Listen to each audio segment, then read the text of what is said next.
Le mardi, jour néfaste pour les élèves du MSID, me laisse dans la bouche un goût d'amertume. Tous les mardis sont pour moi couleur de cendre. Il faisait froid, ma nuit avait été peuplée de cauchemars. Des femmes échevelées menaçaient de me crever les yeux, m'envoyaient au visage les pires injures. Parfois, l'une d'elles me balançait à travers la fenêtre et je m'enfonçais lourdement dans le vide. Je criais. Une main, combien douce, se posa sur mon front. Le matin, je me rendis au MSID selon mon habitude. Le FQIH avait son regard de tous les mardis. Ces yeux n'étaient perméables à aucune pitié. Je décrochai ma planchette et me mis à annoncer les 2 ou 3 versets qui y étaient écrits.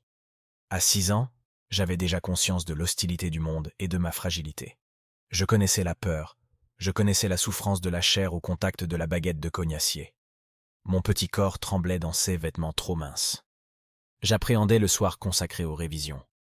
Je devais, selon la coutume, réciter les quelques chapitres du Coran que j'avais appris depuis mon entrée à l'école. À l'heure du déjeuner, le maître me fit signe de partir. J'accrochai ma planchette, j'enfilai mes babouches qui m'attendaient à la porte du MSID et je traversai la rue. Ma mère me reçut assez froidement. Elle souffrait d'une terrible migraine. Pour enrayer le mal, elle avait les tempes garnies de rondelles de papier copieusement enduites de colle de farine.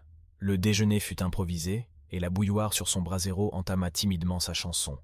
Lala Aïcha, une ancienne voisine, vint nous rendre visite. Ma mère la reçut en se plaignant de ses maux tant physiques que moraux. Elle affectait une voix faible de convalescente, s'étendait sur les souffrances de telle partie de son corps, serrait violemment des 2 mains sa tête empaquetée dans un foulard. Lala Aïcha lui prodigua toutes sortes de conseils, lui indiqua un FQIH dans un quartier éloigné dont les talismans faisaient miracle. Je me tenais timide et silencieux dans mon coin. La visiteuse remarqua la pâleur de mon visage. « Qu'a-t-il ton fils » demanda-t-elle. Et ma mère de répondre « Les yeux du monde sont si mauvais. Le regard des envieux a éteint l'éclat de ce visage qui évoquait un bouquet de roses. Te souviens-tu de ses joues qui suèrent le carmin et de ses yeux aux longs cils, noirs comme les ailes du corbeau? Dieu est mon mandataire. Sa vengeance sera terrible. » « Je peux te donner un conseil, » dit Lala Aïcha. « Montons tous les 3 cet après-midi à Sidi Ali Bougaleb. Cet enfant ne pourra pas supporter le MSID. Si tu lui faisais boire de l'eau du sanctuaire, il retrouverait sa gaieté et sa force. » Ma mère hésitait encore. Pour la convaincre, Lala Aïcha parla longuement de ses douleurs de jointure, de ses jambes qui ne lui obéissaient plus, de ses mains lourdes comme du plomb, des difficultés qu'elle éprouvait à se retourner dans son lit et des nuits blanches qu'elle avait passées à gémir comme Job sur son grabat. Grâce à Sidi Ali Bougaleb, patron des médecins et des barbiers, ses douleurs ont disparu. « Lala Zoubida, c'est Dieu qui m'envoie pour te secourir, » t'indiquait la voix de la guérison. « Je vous aime, toi et ton fils. Je ne retrouverai jamais le goût ni de la nourriture, ni de la boisson si je vous abandonne à vos souffrances. » Ma mère promit de visiter Sidi Ali Bougaleb et de m'emmener cet après-midi même. Lala Aïcha soupira de satisfaction. Les 2 femmes restèrent à bavarder encore longtemps. Ma mère monta sur la terrasse, redescendit avec une brassée de plantes aromatiques qu'elle cultivait dans des pots ébréchés et de vieilles marmites d'émail.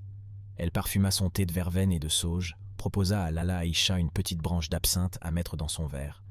Elle refusa poliment, déclara que ce thé était déjà un véritable printemps. Je mis dans mon verre toutes sortes de plantes aromatiques. Je les laissai longtemps macérer. Mon thé devint amer, mais je savais que cette boisson soulageait mes fréquentes coliques. Ma mère se leva pour se préparer. Elle changea de chemise et de mansouria, chercha au fond du coffre une vieille ceinture brodée d'un vert passé, trouva un morceau de cotonnade blanche qui lui servait de voile, se drapa dignement dans son haïk fraîchement lavé. C'était, en vérité, un grand jour. J'eus droit à ma djellaba blanche et je dus quitter celle de tous les jours, une djellaba grise, d'un gris indéfinissable, constellée de taches d'encre et de ronds de graisse. Lala Aïcha éprouva toutes sortes de difficultés à s'arracher du matelas où elle gisait. J'ai gardé un vif souvenir de cette femme, plus large que haute, avec une tête qui reposait directement sur le tronc, des bras courts qui s'agitaient constamment. Son visage lisse et rond m'inspirait un certain dégoût. Je n'aimais pas qu'elle m'embrassât. Quand elle venait chez nous, ma mère m'obligeait à lui baiser la main parce qu'elle était shérifa, fille du prophète, parce qu'elle avait connu la fortune et qu'elle était restée digne malgré les revers du sort. Une relation comme Lala Aïcha flattait l'orgueil de ma mère. Enfin, tout le monde s'engagea dans l'escalier. Nous nous trouvâmes bientôt dans la rue. Les deux femmes marchaient à tout petits pas, se penchant parfois l'une sur l'autre pour se communiquer leurs impressions dans un chuchotement. À la maison, elles faisaient trembler les murs en racontant les moindres futilités, tellement leurs cordes vocales étaient à toute épreuve. Elles devenaient, dans la rue, aphones et gentiment minaudières. Parfois je les devançais, mais elles me rattrapaient tous les 3 pas pour me prodiguer des conseils de prudence et des recommandations. Je ne devais pas me frotter aux murs. Les murs étaient si sales et j'avais ma superbe djellaba blanche. Je devais me moucher souvent avec le beau mouchoir brodé pendu à mon cou. Je devais de même m'écarter des ânes, ne jamais être derrière eux car ils pouvaient ruer et jamais devant car ils prenaient un malin plaisir à mordre les petits enfants. « Donne-moi la main » me disait ma mère. Et 5 pas après, « Va devant, tu as la main toute moite. » Je reprenais ma liberté mais pour un temps très court. Lala Aïcha se proposait de me guider dans la cohue. Elle marchait lentement et tenait beaucoup de volume. Un embouteillage ne tardait pas à se former. Les passants nous lançaient toutes sortes de remarques déplaisantes, mais finissaient par se porter à notre secours. Des bras inconnus me soulevaient du sol, me faisaient passer par-dessus les têtes, et je me trouvais finalement dans un espace libre. J'attendais un bon moment avant de voir surgir de la foule les 2 haïks immaculés. La scène se renouvela plusieurs fois durant ce voyage. Nous traversâmes des rues sans nom, ni visage particulier. J'étais attentif aux conseils de mes 2 guides. Je m'appliquais à me garer des ânes, butais inévitablement dans les genoux des passants. Chaque fois que j'évitais un obstacle, il s'en présentait un autre. Nous arrivâmes enfin au cimetière qui s'étend aux abords de Sidi Ali Bougaleb. J'esquissais un timide pas d'allégresse. Les tombes couvertes de soucis rougeoyaient au soleil. Ça et là, des marchands trônaient derrière leurs pyramides d'oranges. On entendait les coups de tambourin d'un chanteur populaire et la clochette du marchand d'eau. Sur la petite place, des campagnards vendèrent du bois pour la lessive, des braseros de terre cuite, des plats pour cuire les galettes. Les éventaires des marchands de sucreries attiraient mon regard. On y voyait exposés des coques et des poussins en sucre jaune ornementés de filets roses, des théières transparentes, de minuscules babouches et des soufflets. Ces objets magnifiques me rappelaient ma boîte à merveilles. Mon père m'en avait bien offert quelquefois, mais avant d'arriver à la maison, s'émiettaient ou devenaient simplement gris et poussiéreux, indignes de figurer parmi mes trésors. Ils étaient beaux, là, au soleil, dans le bourdonnement de la foule. Le toit de tuiles vertes qui couvre le mausolée se dressait dans un tendre azur où batifolaient de nuages blancs et roses aux formes capricieuses. Sur les marches de l'entrée principale, des femmes, assises à même le sol, devisaient entre elles, mâchèrent sous leur voile de la gomme parfumée, interpellaient leurs enfants qui jouaient dans la poussière. Elles se serrèrent pour nous laisser un étroit passage. Nous nous trouvâmes bientôt dans une cour qui me parut immense. Au centre trônaient 4 vaisseaux en terre cuite remplis d'eau. Ma mère trouva un gobelet et me fit boire. Elle se versa un peu de liquide dans le creux de la main, me passa les doigts sur le visage, les yeux, les jointures des mains et sur les chevilles. Tout en procédant à ce rituel, elle marmonnait de vagues prières, des invocations, me recommandait de rester tranquille, rappelait à Lala Aïcha telle ou telle péripétie de notre promenade. Je subissais tout cela avec ma patience coutumière. Je me tortillais le cou pour regarder une armée de chats qui se livrait à une folle sarabande à l'intérieur de ce temple étrange. Au-delà de cette cour s'ouvrait la zaouïa, de chaque côté d'une pièce carrée où se dressait le catafalque du saint. 2 portes conduisaient aux chambres des pèlerins. Des gens venus de loin, pour se débarrasser de leurs maux, vivaient là avec leurs enfants, attendant la guérison. En arrivant devant le catafalque, Lala Aïcha et mère se mirent à appeler à grands cris le saint à leur secours. L'une ignorant les paroles de l'autre, chacune lui exposait ses petites misères, frappait du plat de la main le bois du catafalque, gémissait, suppliait, vitupérait contre ses ennemis. Les voix montaient, les mains frappaient le bois du catafalque avec plus d'énergie et de passion. Un délire sacré s'était emparé des 2 femmes. Elles énumérèrent leurs maux, exposèrent leurs faiblesses, demandaient protection, réclamèrent vengeance, avouaient impureté, proclamèrent la miséricorde de Dieu et la puissance de Sidi Ali Bougaleb, en appelaient à sa pitié. Épuisées par leur ferveur, elles s'arrêtèrent enfin. La gardienne du mausolée vint les complimenter sur leur piété et joindre ses prières aux leurs. « Vos vœux seront exaucés et vos désirs comblés, » dit-elle pour conclure. « Dieu est généreux, il soulage les souffrances et panse toutes les blessures. Sa bonté s'étend à toutes les créatures. N'est-ce pas un signe de sa bonté de nous avoir envoyé des prophètes pour détourner de la voie du mal et nous indiquer le chemin du paradis? C'est un effet de sa générosité nous avoir révélé par l'intermédiaire de notre Seigneur Mohammed, le salut et la paix soient sur lui, sa parole très vénérée qui nous enseigne les vertus capitales, la charité, l'amour des parents, le bienfait envers toutes les créatures. Ceux qui ont pratiqué ces vertus dans toute leur intégrité deviennent les amis de Dieu et intercèdent en notre faveur. Sidi Ali Bougaleb figure parmi les plus dignes. Il aimait tous les êtres et affectionnait en particulier les chats. Nous en avons actuellement plus de 50. On nous les amène malades, galeux et efflanqués. Peu de temps suffit pour qu'ils retrouvent la santé et la joie. Pour plaire aux saints, nous devons les nourrir et les soigner. Ma mère fouillait dans ses vêtements. Elle ne tarda pas à sortir un mouchoir avec un gros nœud. Lentement, elle le dénoua en s'aidant plusieurs fois de ses incisives. Lala Aïcha lui chuchota à l'oreille une phrase mystérieuse. Ma mère hocha la tête et offrit à la Mokadma 2 pièces d'1 franc accompagnées de cette explication. Voici pour moi et pour la shérifa qui m'accompagne. La gardienne ouvrit ses 2 mains, reçut le don et entama une longue oraison.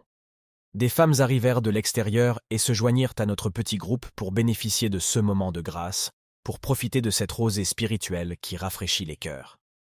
Lentement, je me glissai hors de cet essaim de femmes pour aller caresser un gros matou étalé de tout son long contre le mur. Il me regarda de ses yeux jaunes, ronronna et m'envoya un magistral coup de griffe. Le sang gicla. Ma main se mit à me cuire atrocement. Je poussai un cri. Ma mère se précipita, folle d'inquiétude, bousculant ses voisines, butant dans son haïk qui traînait sur le sol. La blessure me faisait mal, et je hurlais sans discontinuer. Les femmes posaient des questions, s'apitoyaient, m'offraient une orange pour me consoler, m'appelaient leur petite rose, leur bouquet de jasmin, leur petit fromage blanc. Loin de me calmer, ce tourbillon de visages me donnait le vertige. Je sanglotais à fendre l'âme. Une main mouillée se posa sur ma figure, un torchon sécha mes larmes et l'écoulement de mon nez. Le froid de cette main calma mes pleurs, mais je ne cessais pas de hoqueter le long du chemin de retour. Ma mère me coucha dès l'arrivée à la maison. Mon père se levait toujours le premier. Je voyais vaguement sa silhouette dans le demi-jour danser lentement. Il s'enroulait autour des reins une corde de plusieurs coudées en poil de chèvre qui lui servait de ceinture. Pour cela, il tournait sur lui-même, soulevait une jambe pour laisser passer la corde, soulevait l'autre alternativement, faisait des gestes larges de ses bras. Il procédait ensuite à l'arrangement de son turban, mettait sa djellaba et sortait en silence. Ma mère dormait. Ce matin, j'entendis mon père lui chuchoter « Ne l'envoie pas au Mcid, il semble bien fatigué ». Ma mère acquiesça et se replongea dans ses couvertures. Toute la maison dormait encore. 2 moineaux vinrent se poser sur le mur du patio. Je les entendais sautiller d'un endroit à l'autre, frappant l'air de leurs courtes ailes. Ils discutaient avec passion, et je comprenais leur langage. Ce fut un dialogue passionné. Ils affirmèrent ceci avec conviction. « J'aime les figues sèches. »« Pourquoi aimes-tu les figues sèches ?»« Tout le monde aime les figues sèches. »« Oui, oui, oui.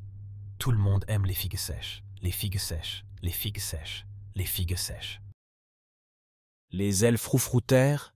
Les 2 moineaux partirent ou continuer leur conversation sur d'autres toits.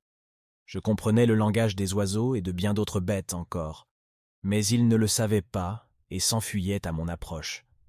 J'en éprouvais beaucoup de peine. Des seaux entrechoqués cliquetèrent dans le patio. La chouafa se levait la première et c'était tant mieux. Les ombres de la nuit s'attardaient encore à cette heure autour de la fontaine et du puits, dans les lieux d'aisance et dans l'immense débarras où chaque locataire à tour de rôle procédait à sa toilette. La chouafa connaissait les paroles efficaces qui rendaient ces ombres inoffensives. Chaque jeudi soir, elle brûlait des aromates, aspergeait les coins de lait ou d'eau odoriférante, prononçait de longues incantations. Eleven. Une porte claqua. Zineb, la fille de Rama, se mit à geindre. Sa mère la gratifia d'une gifle sonore et la noya sous un flot d'injures. « À ton âge, n'as-tu pas honte de mouiller ton lit presque chaque nuit ? Je devrais te lâcher dans une étable, au lieu de te préparer chaque soir ton matelas. » La chouafa l'interrompit. « Que ta matinée soit heureuse, Rama. Que ta journée soit ensoleillée, Lala. Comment te sens-tu ce matin ? » Je remercie le Seigneur. Il m'a infligé une terrible punition le jour où il m'a donné cette pisseuse de mauvais augure. Je le remercie pour ses dons innombrables. Je le remercie dans la joie comme dans l'affliction. Éloigné soit de toi tout sujet de chagrin. Prends patience. Cet enfant guérira, Elle sera ta consolation dans ce monde de misère. Dieu t'entende, Lalla, qu'il répande sans mesure ses bénédictions sur toi, sur ceux qui te sont chers. » Ma mère remua dans son lit, toussa, soupira, finit par se mettre sur son séant. Elle se leva et ouvrit la fenêtre. La lumière m'éclaboussa les yeux et me fit mal. J'entendis s'ouvrir les volets de Fatma Bziouya. D'une voix ensommeillée, ma mère déroula son chapelet de salutations d'usage qu'elle adressait chaque matin à sa voisine d'en face. Celle-ci lui souhaita une heureuse journée avec les formules habituelles. Aucune n'écoutait les propos de l'autre. Chacun récitait son boniment sur un air monotone, sans ardeur et sans enthousiasme. Elle posait des questions, mais connaissait d'avance les réponses. Depuis 3 ans que nous habitions ensemble, elles avaient répété les mêmes phrases chaque matin. Parfois, elles modifiaient un mot, faisaient allusion à quelques récents événements, mais de telles circonstances étaient fort rares. Invariablement, ma mère demandait « Comment te sens-tu ce matin? Ta tête ne te fait-elle pas trop souffrir? Ton sommeil a-t-il été paisible ?» Elle concluait « La santé est chose capitale, ma sœur, rien ne peut la remplacer. » Ce jour-là, elle ajouta « Mon garçon n'est pas bien aujourd'hui.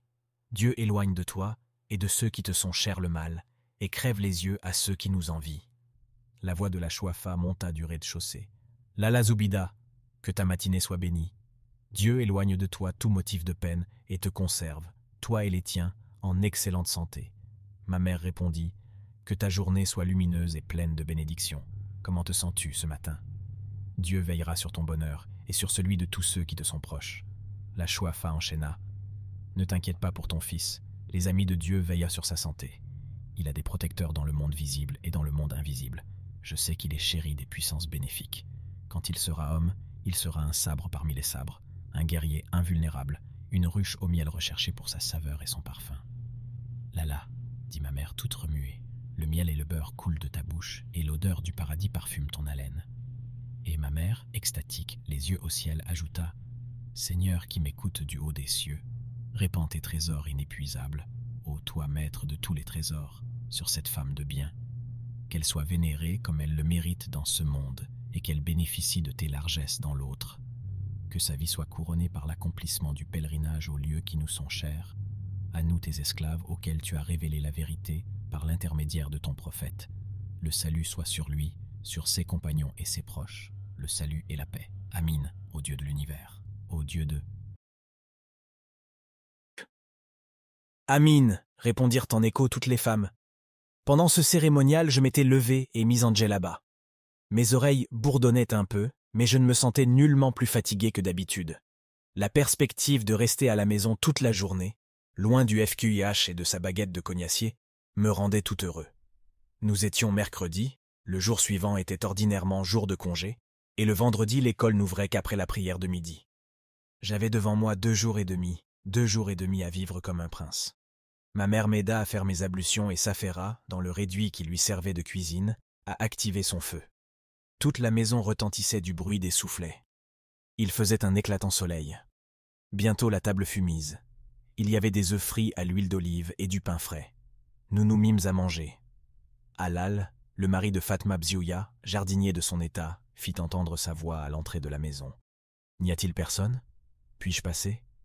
Rama répondit « Il n'y a personne. Passe. » Son pas retentit dans l'escalier. Nous finissions de manger quand sa femme entra dans notre chambre. Elle tenait une assiette de faïence où reposaient 2 beignets sphenge. J'en étais particulièrement friand. Ma mère se leva pour recevoir la visiteuse. Le visage ennuyé, la bouche pincée, elle débita les formules qu'exige la politesse en de telles occasions. « Fatma, pourquoi t'es-tu dérangée? Je ne peux accepter. Nous avons, louange à Dieu, amplement de quoi nous rassasier. 2 beignets, c'est beaucoup trop. Par Dieu, je ne puis accepter. » Notre voisine essayait de vaincre cette résistance. Elle prenait la main de ma mère et protestait avec chaleur. « Tu ne peux pas me faire un tel affront. Donne à Sidi Mohamed, qu'Allah lui donne la santé.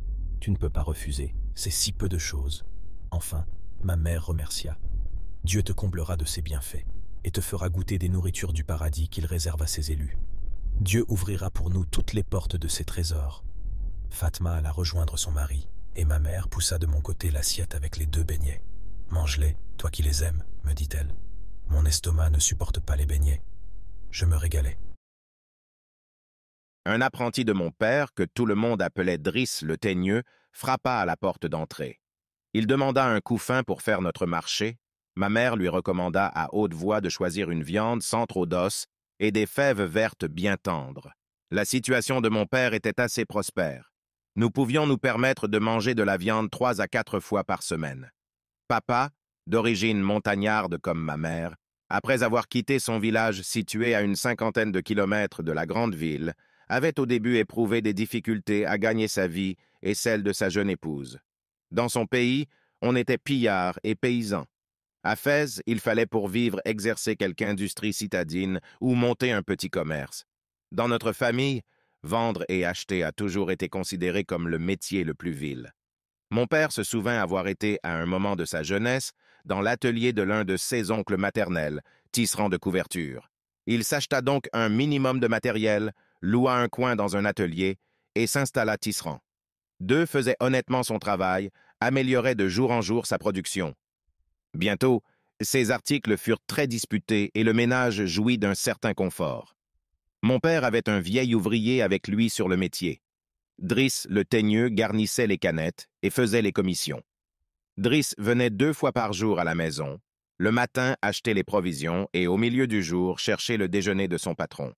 Mon père mangeait à l'atelier. Il venait seulement le soir après la dernière prière. Le vendredi faisait exception. Ce jour-là, mon père était à son métier jusqu'à midi environ. Il payait 16 employés, allait à la mosquée pour la grande prière et nous déjeunions en famille. Driss revint chargé de son lourd panier. Ma mère en fit l'inventaire. Le Teigneux n'avait rien oublié. La viande avait bon aspect et le verre des cosses de fèves faisait saliver abondamment. Le couffin contenait, outre de l'ail, du persil et quantité de petits paquets d'épices. Nous avions de l'huile, du charbon et de la farine pour tout le mois. Quand ma mère parlait de l'œil des envieux, elle pensait sûrement à ses richesses. Les voisines moins fortunées nous jalousaient un peu. Elle n'ignorait d'ailleurs aucun détail de notre vie domestique. Ma mère, de son côté, connaissait les difficultés de tout le monde, l'état des finances de chaque ménage, les dettes qu'il contractait, ses dépenses de chaque jour et la qualité de son ordinaire. Les fèves furent versées dans un large panier en sparterie en forme de plat. « Tu m'aideras à les écosser » me dit maman. J'acquiesçai et me mis aussitôt à l'ouvrage. Je fus vite dégoûté de ce travail. J'allais risquer un œil dans chambre de Bziouya. Elle roulait du couscous. Dans un coin, s'amoncelaient divers légumes, navets, carottes, courges rouges et oignons. Notre voisine m'aimait beaucoup. Elle laissa un moment son couscous pour fouiller dans un panier. Elle me tendit, avec un large sourire, un radis d'un rouge de rubis long d'un empan. Je lui fis un sourire pour la remercier et plantai mes dents dans la chair rose de cette friandise. Le goût en était si fort que les larmes me sortirent des yeux. Je ne dis rien, je partis à reculons, grimpai les marches qui conduisaient sur la terrasse et jetai par-dessus le mur qui nous séparait d'une autre maison, le beau radis. Le soleil était clair et chaud. Un chat blanc et noir reposait sur le mur et suivait mes mouvements de ses yeux à demi fermés. Je ne m'en approchai point. Le coup de griffe du matou pensionnaire de Sidi Ali Bougaleb m'avait appris à me méfier des chats qui ronronnent au soleil. Ma mère s'inquiétait déjà de mon absence, elle m'appelait à la cantonade. Je m'engageais dans l'escalier pour redescendre. Quelqu'un montait pieds nus, les pas mous et le froufrou des vêtements se rapprochaient. Apparut Rama. Ma mère ne lui parlait plus depuis leur dispute. Les deux femmes évitaient de se rencontrer. Moi, je ne savais pas s'il fallait lui sourire ou me sauver. Je me plaquai contre le mur et attendis que les événements décidassent pour moi. En arrivant à ma hauteur, Rama s'arrêta, me caressa la joue et me glissa un objet dans la main, un objet lisse et froid, mais dont le toucher me plongea dans un bain de délices. « C'est pour toi » me murmura notre voisine. Je ne répondis rien et courus rejoindre ma mère qui s'impatientait.